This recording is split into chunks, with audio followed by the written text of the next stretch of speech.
and welcome to Bass-Mollett's Director's Print Suite video guide.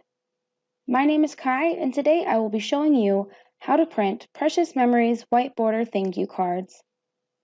We'll start off by selecting our product on the left-hand side, and underneath our Layouts tab, we'll make sure that white border is selected.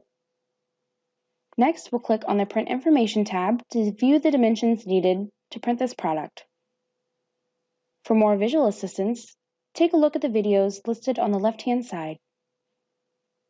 When you're finished, click OK, and we'll select Print to generate our PDF file.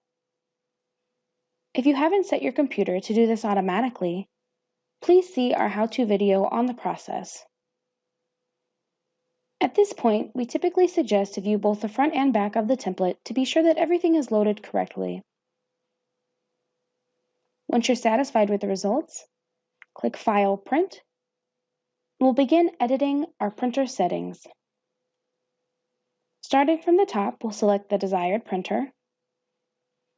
Here, we'll change the number of copies we'd like to print, and we'll make sure that the following options have been selected: all pages, actual size, choose paper source by PDF page size, print on both sides of the paper, and we will flip on the long edge because this is a portrait template.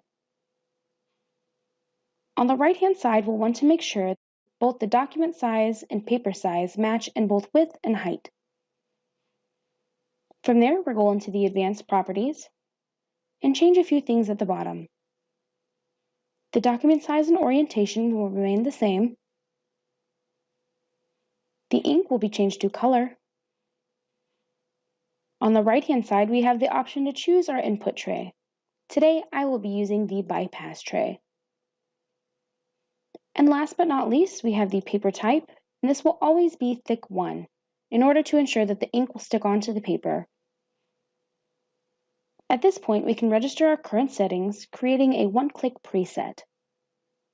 Do this by naming the preset here and clicking OK. Once you've done this, an icon will appear, and by clicking on this on your next case, it will give that the same dimensions that you're using now.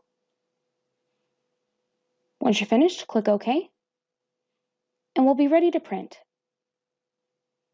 For more helpful tips, please stay tuned for more of our how-to videos.